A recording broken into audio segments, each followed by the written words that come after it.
What are possibilities of launching Max into space? There is no possibility at this time. This is not going to be easy. A group of young astronaut hopefuls plan to spend their summer learning about space, but find themselves accidentally launched into orbit. This week, we talk about Canada's contribution to the space program, how to prevent Martians from stealing your oxygen, and the mustache of a man in charge. Then we find out if SpaceCamp stands the test of time.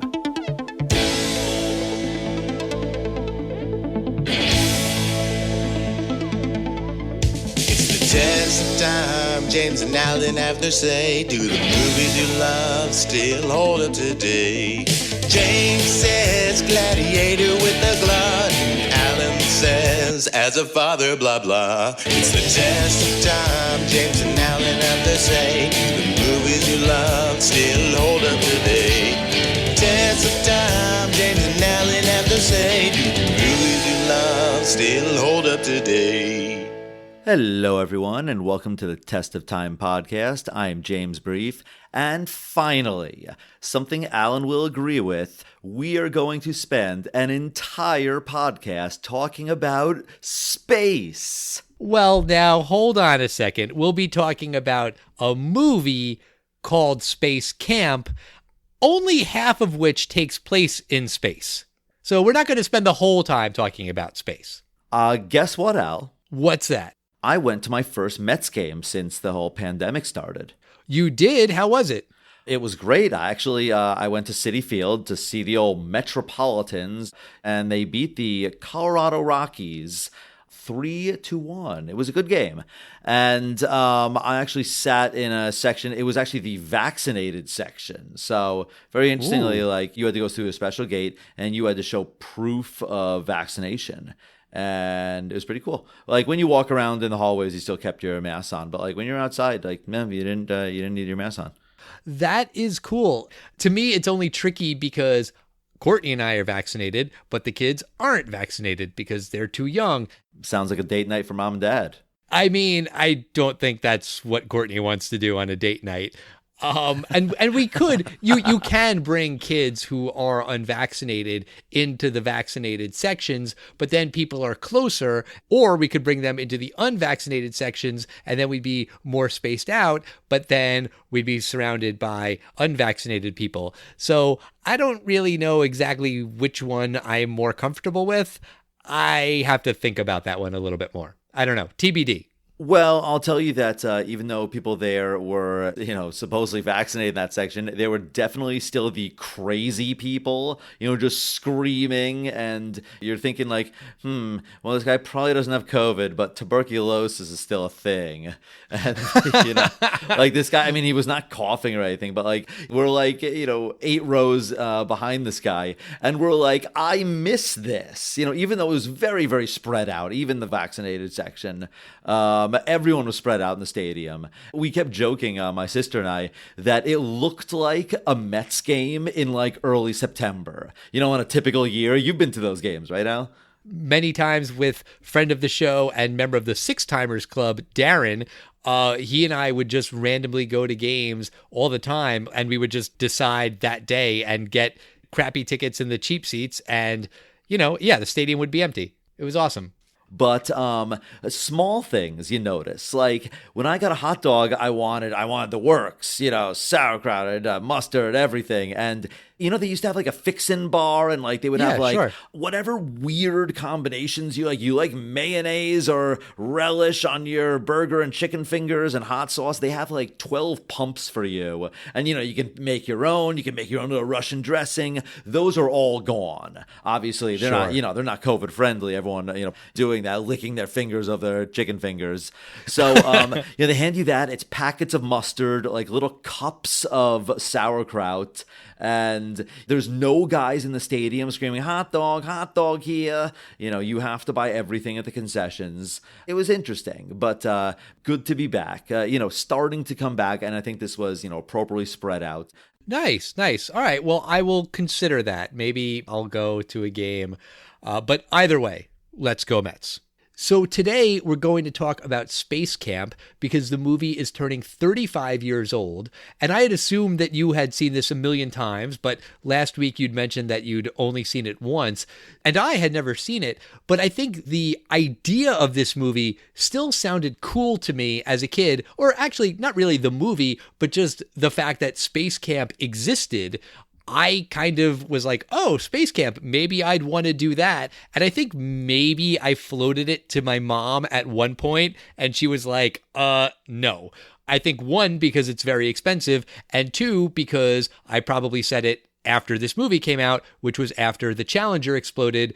And even though no one at SpaceCamp really goes to space accidentally, like what happens in this movie, I think my mom was still just like, yeah, that's not going to happen.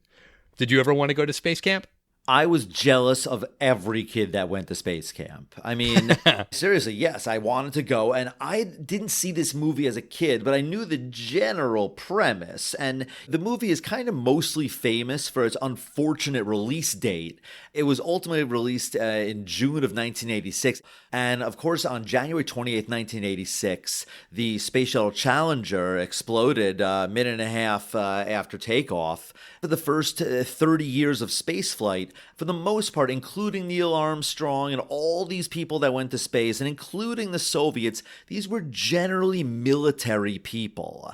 And, Air Force, and, these were the right stuff, men and women. But this space shuttle was special for one reason. I'm sure you know the reason why this particular tragedy was so horrible. Well, yeah, of course. It had that teacher on it. Krista McAuliffe. Yes, I forgot her name, but that was a big deal. And I think maybe I watched this launch in school. I think like a lot of people did. And I'm actually not totally sure about this. You've heard the thing where like some memories aren't always reliable. Like you've heard stories from other people and then you think maybe that you remember something that happened to you when it didn't really happen to you. I'm not 100% sure that this happened, but the memory that may or may not have happened to me is sitting in an auditorium watching the launch and then seeing the explosion and then, the teacher kind of panicking and turning the TV off and then having to have a pretty horrible, uncomfortable conversation. And it would have been tragic had this teacher not been on board, of course, but because there was that civilian there, it definitely made it sadder, especially to a room full of little kids. This was a big deal. And this film was, of course, envisioned before this happened. Yeah, the movie was conceived and shot and finished before the Challenger explosion. It was just unfortunate timing that it happened to be scheduled for release the same year. And, that definitely impacted the way people reacted to the movie. So, this movie is about a group of kids who attend, space camp. There's Catherine, who wants to be the first female shuttle commander. There's Kevin, an arrogant hotshot who thinks he's too cool for all this learning. Rudy, this guy loves science, but he's unsure of his abilities. Tish, she kind of looks like a typical valley girl, but in fact she's brilliant. And then there's Max, a 12-year-old boy who's obsessed with Star Wars. At first the group doesn't get along well and they fail in their simulated flights, but unexpectedly they get launched into space, along with their instructor Andy, and then they have to learn to work as a team. Otherwise they might not make it back to Earth. Dun, dun, dun.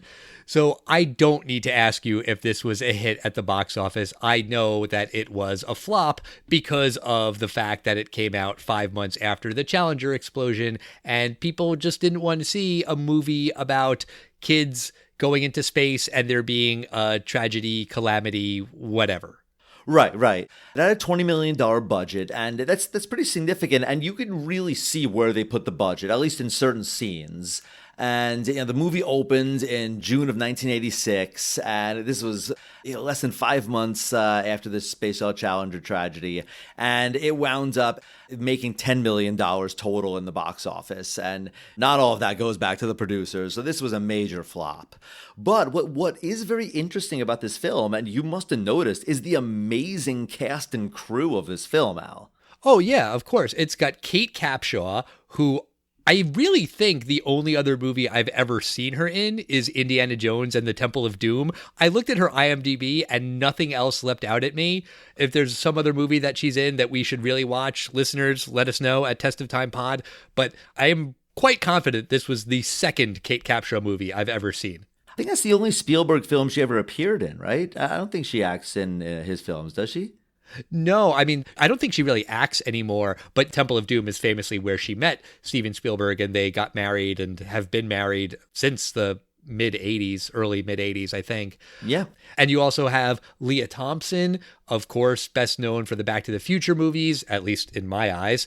Some might know her from Caroline in the City on NBC, Thursday night, must-see TV in the 90s, Al. Sure. My apologies to any really big Caroline in the City fans. Kelly Preston, who I sort of just know best as John Travolta's wife, or late wife, I should say. She tragically passed away last year.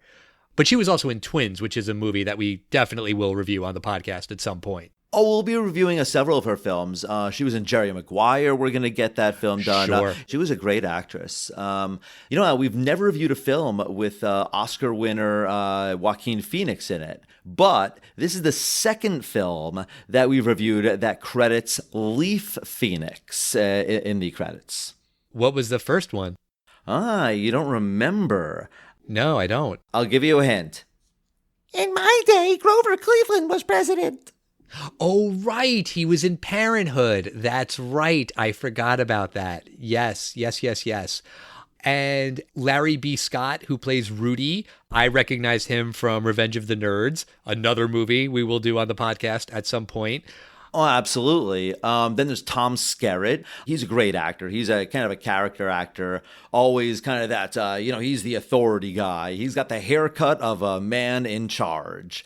And mustache of a man in charge. Exactly. And I don't know if you know what film I'm thinking of, but this is the second time he plays a NASA administrator who's involved in denying a highly qualified woman her chance to go into space. I mean, I assume you're thinking of Contact, but he doesn't stop a woman from going into space in this movie. I mean, he informs her that she's not going into space. Yeah, but he's not like blocking her. Right. I just find it interesting that it's like, he's playing like NASA administrator twice. So these are all fine actors and actresses, but there was a crew member that I was like, wow, when I saw this person in there. I mean, did you do a double take? And certainly was well received in this film. You're talking about John Williams? Absolutely. He does the music, and it's totally John Williams-esque score. I did not do a double take. I feel like he's done like so many scores, like seeing his name in the credits is like, oh, he did this one too. But it's not like, what? It's pretty standard. It was a surprise to me. I just didn't think that they would have had such luck to have, or no, not luck. This is 1986 or 1985 when they made this film. Like, he's already done Indiana Jones, E.T., Star Wars. I mean, guess $20 million they paid for their score. And the score was great. I'll say that right now. Sure. But the film opens in a little prologue, and we see a young Andy, this young girl who she's watching a rocket launch, and she yells, "John Glenn winked at me." Al, do you know who John Glenn was?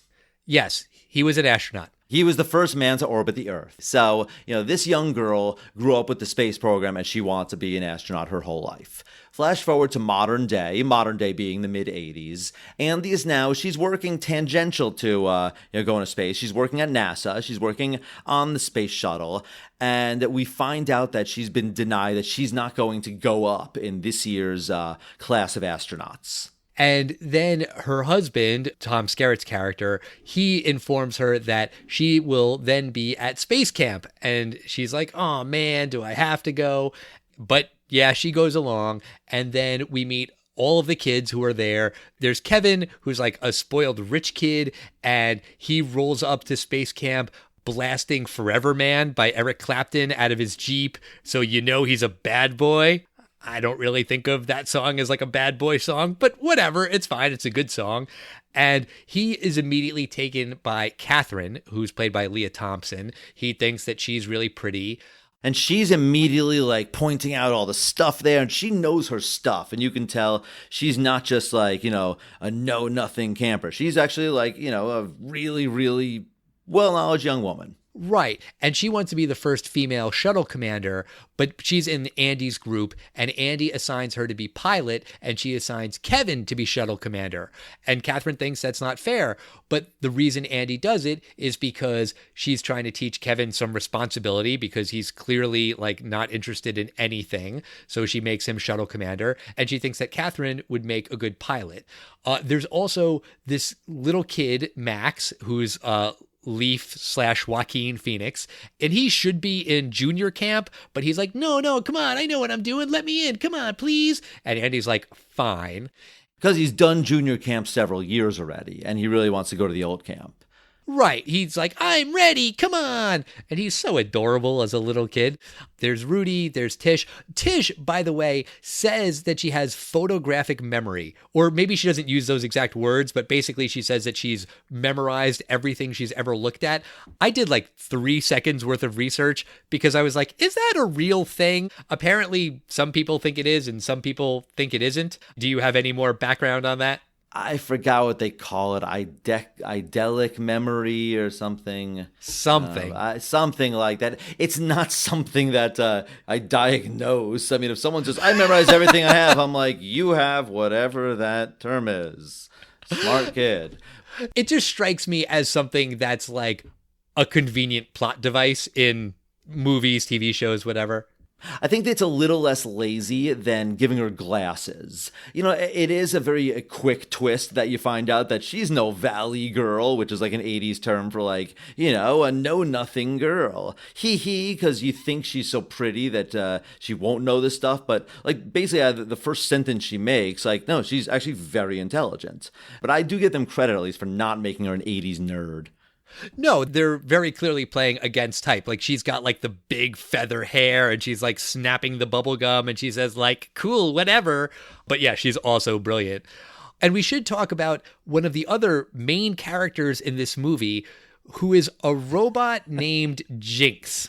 And he's an 80s robot, Al. Now, that's different than like your modern robot. It's not a Roomba. It's an 80s robot. And we've seen these robots in like Rocky IV. A robot in the 80s, especially in a movie, and especially with the magical word of a NASA robot, can basically do anything. This is a short circuit type robot. It's almost sentient.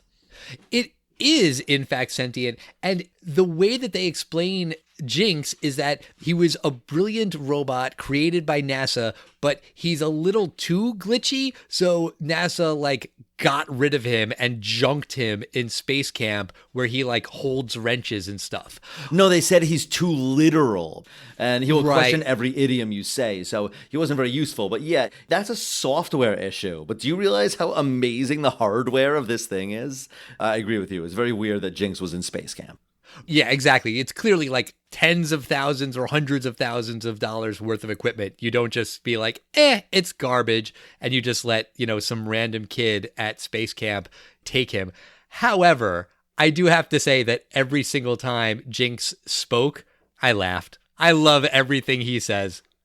I'll tell you, I was going to be ready to hate Jinx, and I didn't hate Jinx. I kind of wish they might have resolved it a little better, but I actually I agree with you. In an 80s vibe, I dug him.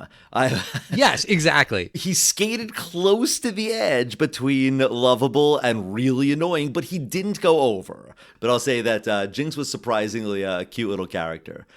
And definitely 6-year-old James wanted a Jinx, or would have if you had seen this movie right away. I mean, definitely 6-year-old Alan would have wanted a Jinx. Oh, there's a lot of elements to this film that are like, oh, this is so cool. And, I told you I was jealous of anyone that went to SpaceCamp. This piqued my interest. Even though I knew it was a movie, the idea, wait a second, they're going in the space shuttle at SpaceCamp, like on a rocket launch. I didn't know they do that. That's freaking amazing.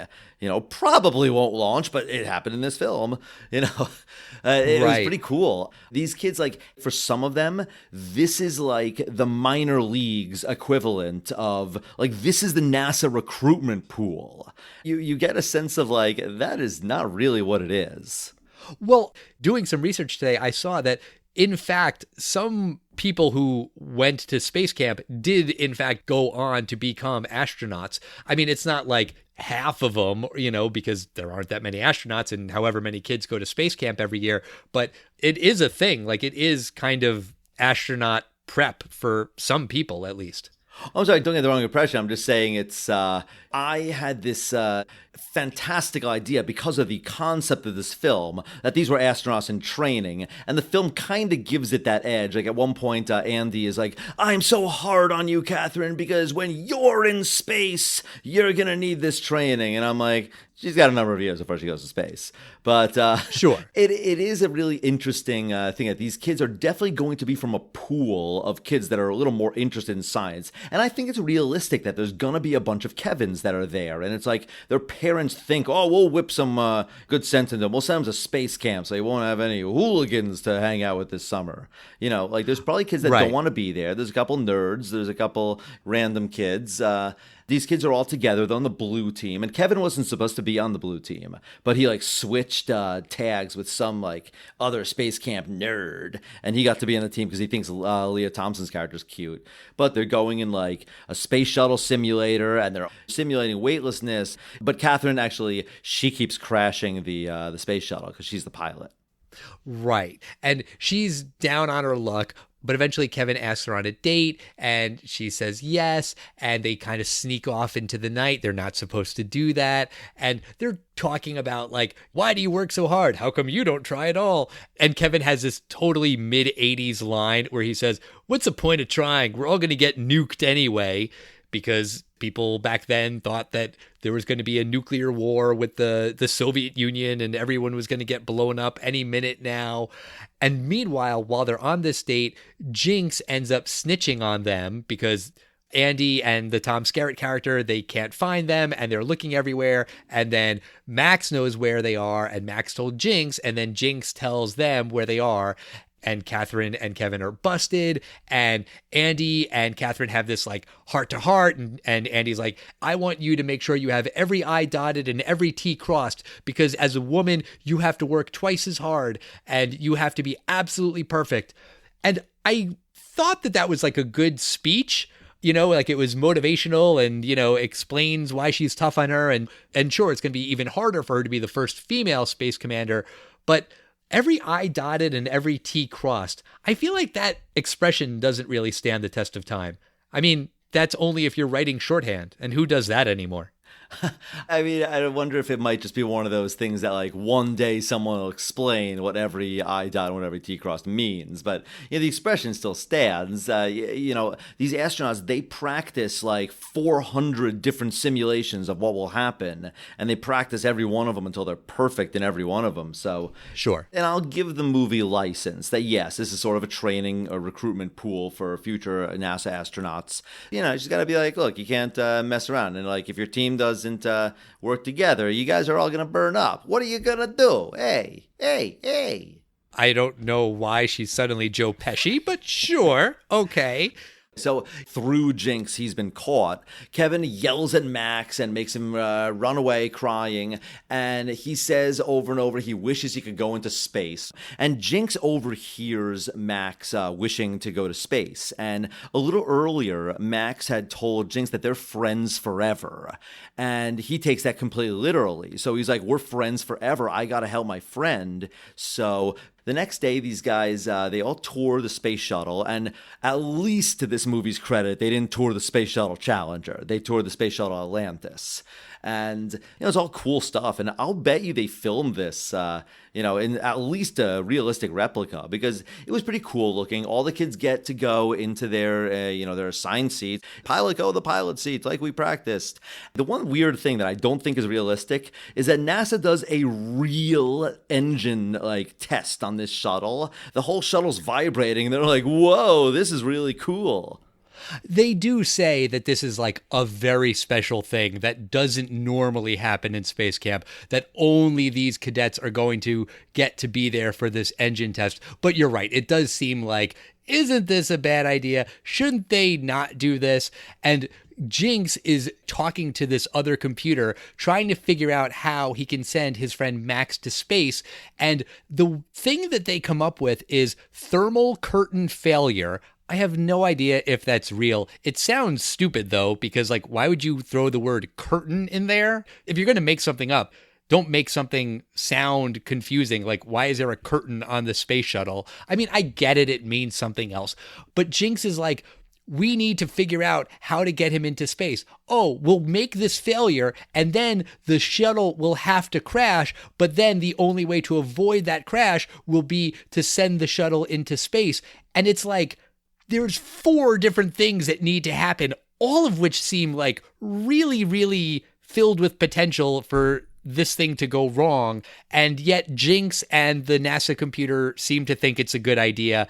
I just thought it was like really weird. And I definitely felt like if I was watching it as a kid, I would have been super confused of like, why does Jinx want thermal curtain failure? He had started ignition, and you're sitting on basically a bomb. It was some kind of technobabble that if we don't launch, this whole thing's going to ignite. We're going to blow up on the launch pad. I will agree with you that this is incredibly, like, way over technical. You have a robot responsible for this. Just make the robot launch the shuttle. Sir, we can't get in. We're locked out. And Jinx is just going, friends forever, friends forever. Exactly. That's all you have to do. It's really overly complicated. And I don't like that basically NASA launched them into space. But it's a major part of the plot. And the shuttle is basically just like bolted onto 2 huge rockets that are just going to burn 10,000 gallons a second, something enormous. And once they've exhausted their fuel, which takes, a minute or 2 before you get all the way up, you got to get rid of those huge things. They just successfully release the big booster stages, and they're in space. And, I have to say the special effects are really not bad. With the weightlessness, some special effects are really bad. For some reason, every shot of Earth looks like a cartoon. But I think the weightlessness effects were very well done. Yeah, I think the reason that the Earth shots look crappy is because this is footage that they got from NASA. This is before they had HD cameras. They had what they had, and it was low quality footage. I mean, I think there wasn't a way for them to really improve it, I guess, unless they spent a lot of money with matte animations or visual effects or something. Although actually thinking about it, they probably could have done that and it might have looked better. I don't know. Maybe they were going for realism, but lo-fi. I don't know. I mean, Earth looked like a random Star Trek planet with like random land masses. It just seems like it should have been a little more identifiable, but whatever. I think some of the outer shots of the shuttle flying through space and, with Earth as a backdrop look pretty bad and dated. But there are other shots that are actually pretty good. Everything inside to me looks like it's realistic. I don't know if it is. I mean, I've actually been to Johnson Space Center, so there's like a shuttle that you could go in. I don't know if you went to the one at the Intrepid Museum. You couldn't go inside of it, but it looked realistic enough. No, I have never been. But I will say, just in terms of like cool shots, I do like the moment where they're so excited to be like floating in the space shuttle and it's so cool. It's like we're flying. And then I forget which character it is. One of the kids goes by the window and just stops, because they are staring out at Earth from space. They don't say like, wow, look at that. They just stop. And then all the other characters go around them and they just stare out of the window too. And I just thought that was like a pretty powerful moment. It felt authentic. It felt like that's what would happen. It would be like, wee, cool, I'm floating. And then you just catch a glimpse of the Earth out the window. And then all you can do is just stare. I really like that moment. Also, that was really the John Williams score.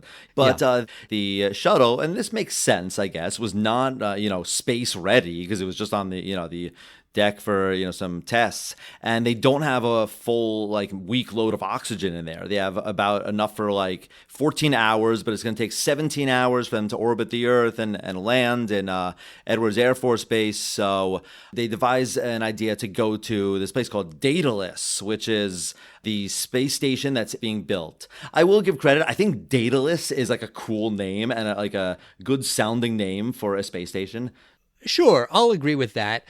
I thought, again, the oxygen explanation could have been way simpler and way easier to follow. The first thing they say is that they have enough oxygen for 12 hours, and then they say that they need to get back to Earth in 12 hours. But then they're like, well, actually, it's going to be more like 14 hours.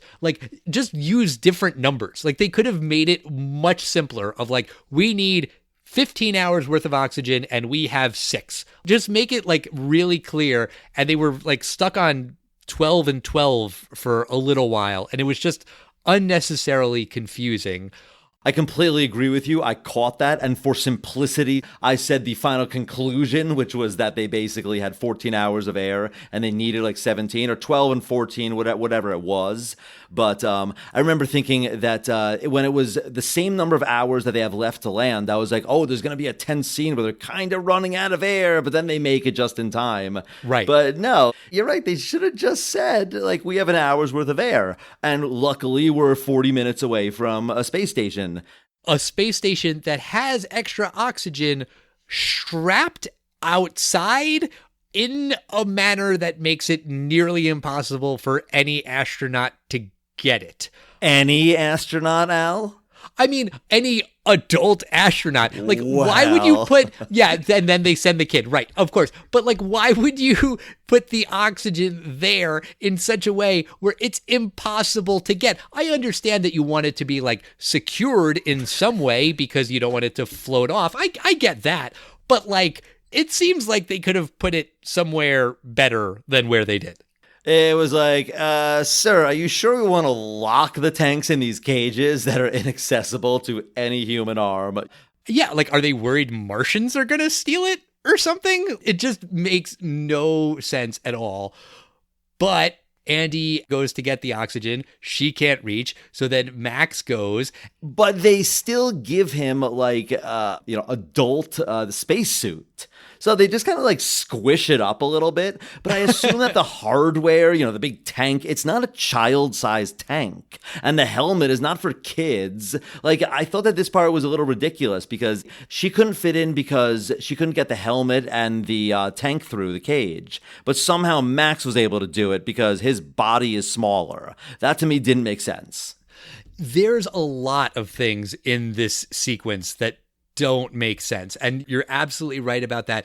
Also, when Max goes up to Andy and she's like, oh my God, what are you doing here? She should be able to hear him on the intercom. Everyone else is talking to Max. And then moments later, when Max goes shooting off into space, they're talking to each other over the intercom. So there's no reason why Andy would be surprised when Max shows up. She should be aware, and she also should have been yelling at them, no, don't send him. And then they decide, no, we have to. It's just weird that she's in the dark about that. I agree, and I totally thought that. And I did think it was very interesting that Max, I think he's supposed to be 12 years old, and he is obsessed with Star Wars. And there's a lot of Star Wars references, and he's terrified of doing the spacewalk. And then Kevin, he talks to him like Obi-Wan, and he basically quotes Star Wars. And that gives him the inspiration to act like Luke Skywalker would act, and he's able to, float over to Andy. I did think that was, a very, very 80s thing because it really shows just how obsessed children were with Star Wars. You mentioned a Star Wars quote from Rise of the Skywalker in a popular movie for 12-year-olds today. They're not necessarily going to know what the hell you're talking about. It's the Rise of Skywalker. But yes, I know what you mean. I totally get what you're saying. And I think, use the Force. That stuff does stand the test of time now. So it did work out. But then there's another thing that doesn't make any sense. When they get the oxygen back to the shuttle and they're trying to hook it up, apparently there's 2 blue valves that are there, and one blue valve is the right one, and one blue valve, if you hook the oxygen up, will create a giant fireball and everyone will die. I gotta think that someone at NASA would say, how about we make the blue one for the oxygen and red for the explosion one? Like, why would there be 2 blue ones? You have to use the blue next to the yellow, but not the blue next to the green. Like, this is unnecessarily complicated. It's basically instant death and only way to secure your life. Right next to each other. Like, let's maybe label these things. Yeah, let's just label it O2. Just put an O2 on there. That's all. Sure. That was a little weird, but they listened to Rudy over Catherine's advice. So Catherine's a little peeved about it. But they successfully hook up the oxygen, and they all have enough oxygen, but they still don't have enough oxygen to get to Edwards Air Force Base because they're only able to get 1 oxygen tank in as opposed to 2 because the second oxygen tank malfunctions, screams off into space, carrying Andy with it, and she gets knocked into the end of the shuttle bay door, and she's knocked out cold. Luckily, she's tethered to her spacesuit by a cord, but right at this time, NASA has taken control of the shuttle remotely, and they're like, all right, we're going to help these kids out. We're going to send the shuttle back, and we're going to autopilot in back for a landing. So they close the shuttle bay doors, but Andy is trapped outside when they close it. So seconds before NASA's about to take over, Catherine is prompted to press this override button to override NASA's, they're trying to ride the shuttle. And she panics, and this is kind of the second time that she's a little peeved, and her self-esteem is knocked down a little bit because Kevin, at the last second, he hits the override button, and they're able to open the shuttle bay doors, and Max is able to pull Andy back in. I know what you're saying, but I think it's not peeved. I think she's disappointed in herself because she thinks of herself as a commander better than Kevin, but Kevin is a better leader and she is a better pilot. And so they have to have like a heart to heart, and she has to come to terms with that. But it's fine because she has an important role to play, and so does Kevin, and so does everyone. Well, I think every single person's character flaw at the beginning of the film has now been fulfilled except for Catherine. And, Rudy, he was able to get through all the technical things. He said he knew like the back of his hand. Kevin, he was able to be a shuttle commander and, take a lead when he had to. And Andy was able to get to space. And Max, he was able to, be like a Jedi and go to space like he wanted to and, be brave. But Catherine, she keeps failing. So it's kind of building up to the big thing. But before the big thing, I want to say there's one part of this film. They use this robotic arm to bring Max from the space shuttle over to the space station to get the O2 tanks. Do you know who makes the arm, Al? Canada. Yes, that's right. I know lots of things. Do you know how I know that? Did I mention it in the maybe Armageddon episode?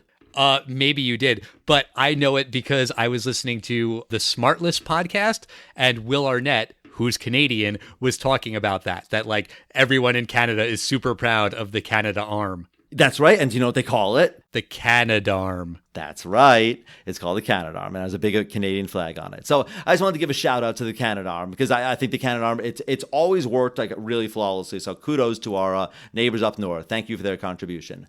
And thank you to the Smartless podcast for making me smarter. That's right. And there's one person that hasn't really, had the redemption arc yet, and that's Tish, in addition to Catherine. Tish, no one's really believed that she was really, as good as she says she is. And she's been trying to communicate with NASA because they don't have any communication. They only had shortwave communication, basically from the shuttle to the tower when they were at camp. They do have telemetry. So Tish uses Morse code to kind of flick some of the switches on and off. And eventually Jinx is able to show NASA that they're communicating, and NASA's able to communicate with the space shuttle using Morse code, and they're able to guide them in for a landing. And I don't know who thought of it. Maybe it was either Tish or Catherine, but one of them come up with the idea that they should land not at White Plains, which is a suburb of New York, but White Sands, New Mexico. It was a famous thing where the space shuttle had made an emergency landing there a couple years earlier. So it's kind of like one of the backup space shuttle runways.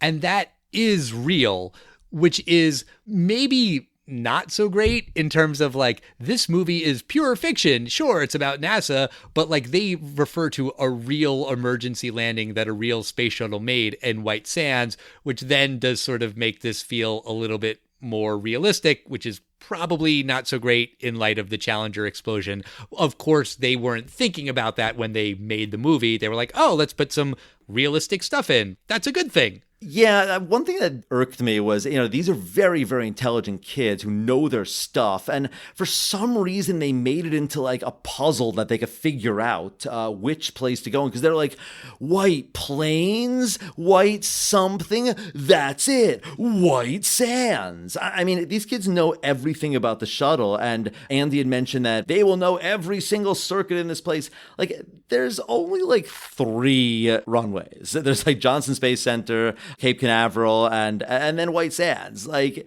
there's not that many. I did think that was a little weird, but they're gonna land at White Sands, and they've told NASA this because of the Morse code, and as they're coming in, things are getting rough.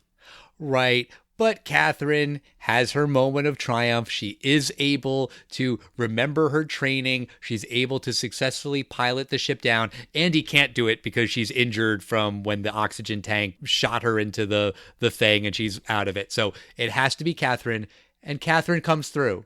But not just Catherine. She's not able to do it until Kevin's able to kind of give her a little inspirational speech to get her through it. They work as a team. They do. And then as they land, the movie ends. Like, I was very surprised by that. I really felt like there should have been the little epilogue, the little button, the scene where they all reunite and they hug each other, and Andy is reunited with her husband who's, been worried sick at mission control, and Max gets to hug Jinx, and it's some little button at the end, and there isn't. The shuttle lands and then fade to black. Yeah, it seems obvious, like copy Star Wars, like have an award ceremony where they award them junior astronauts, especially Max, and the youngest astronaut in the history of NASA, his cute little smile. It seems obvious to have that scene, but there isn't. Like, you spent $20 million, like spend another like $5,000, just like, point the camera at a wall and give him a trophy or something, whatever. Yeah. Well, so that's the end of the film, Al, and I must ask you, this being the title of the podcast, Test of Time, does SpaceCamp stand the test of time? Well, look, there's a lot of things in here that don't stand the test of time, and there are a couple things that do. First off, SpaceCamp is still a thing. That does still exist. It's open in 2021. I guess they were closed last year because of the pandemic, which makes sense. But SpaceCamp is still a thing. There are a couple like lines here and there that were weird and don't really stand the test of time. When Kevin first gets into the shuttle, he says, the only thing missing in here is a tape deck. And when Tish finds out that the Morse code is working and that NASA is talking back, she says, whip me, beat me, take away my charge card. NASA is talking. And I was like, what the hell does that mean? Whip me, beat me, take away my charge card? That is the weirdest phrase ever. I can't imagine people actually said that in 1986. But I think really a lot of the conversation has to boil down to Jinx. And Jinx, in some ways, does stand the test of time because it's an artificial intelligence that Max is talking to, and we all have artificial intelligences that we all talk to. We have Alexas and Siris and things like that. But first off, the AI now is programmed to not be literal and to kind of know certain phrases and idioms and things like that. But also, like, the idea of this particular robot, it's hokey and it makes you roll your eyes and it's just so silly. But then, like, when he says, Max and Jinx, friends forever, you just kind of go, oh, like, I kind of think that Jinx is my least favorite and most favorite part of this movie, which doesn't make sense, but that's kind of how I feel. Unfortunately, I'm going to say this movie does not stand the test of time. Even though space is cool and the idea of SpaceCamp is cool, there's so many little things that don't really work and don't really make sense. And it also kind of feels like NASA propaganda, like a recruitment video, like join here, be an astronaut. Sorry, this came out 5 months after one of the greatest catastrophes and disasters of the space program. Don't really think about that. That's unfortunate for everyone who worked hard on the movie. But yeah, I'm going to say that it doesn't really stand the test of time. What do you think, James? Well, I'm going to say this. I'm going to comment one thing on the box office. We are obviously well away from the space shuttle tragedy of the Challenger. Unfortunately, there was another one, Space Shuttle Columbia, that burned upon reentry, about 20 years later. And the space shuttle program has been retired since then.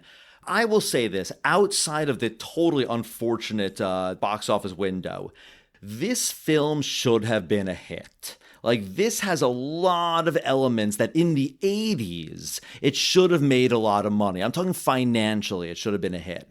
This is kind of Goonies in space.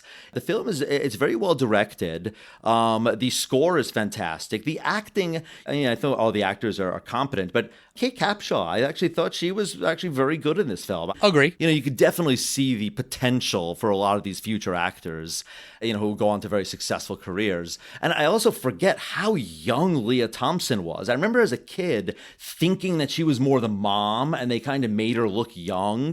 This is 1985, 1986. Like, this is concurrent with Back to the Future 1. Like, she's very young. I forgot that.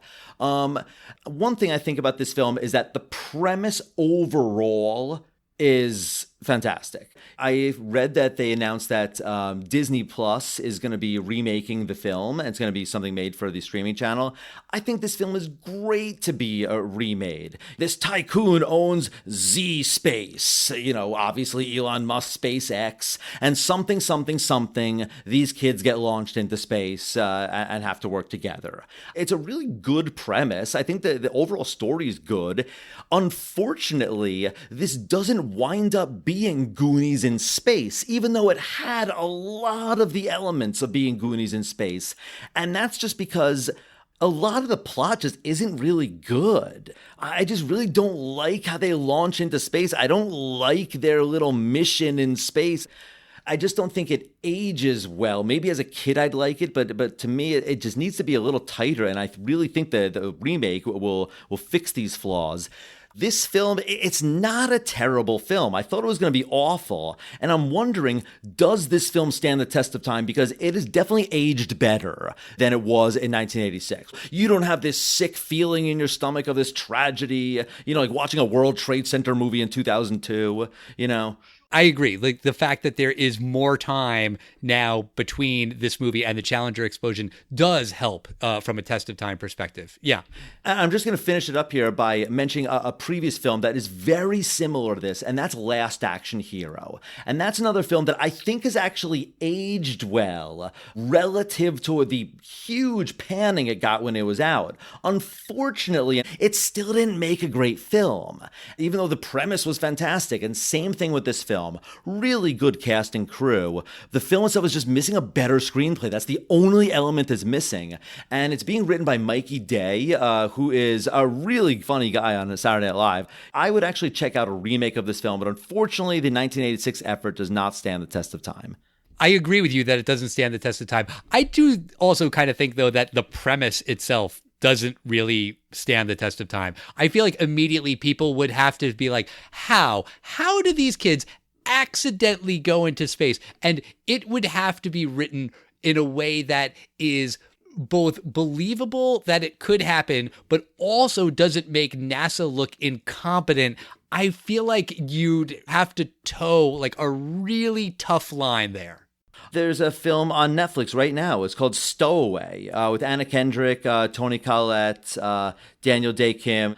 And it's about a mission to Mars. And then I think there's 3 astronauts, and then there's a 4th guy. It's a stowaway film. I agree with you that you need what are they called? A MacGuffin or a something. You just need something.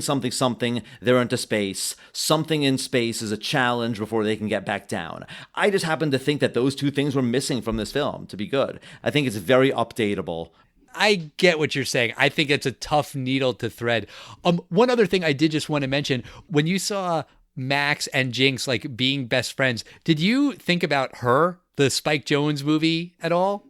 No, I haven't seen that film. I heard it's very good. I was just thinking that the voice was like a robotic E.T. Well, yeah, but interesting trivia, Joaquin Phoenix got the role in Her where he falls in love with AI because in this movie he was best friends with AI all those years earlier. That's very interesting. That's completely not true. I just made that up. That's not true at all. Alan. I got you for a second, maybe. Ow. Ha! So that's going to do it for us this week. Next week, we're going to be talking about a movie that's turning 40 years old. It's a movie that I've wanted to talk about for a long time. It's a Bill Murray movie, and he stars with Harold Ramis and John Candy. The movie is Stripes. We're going to talk about Stripes. I'm so excited.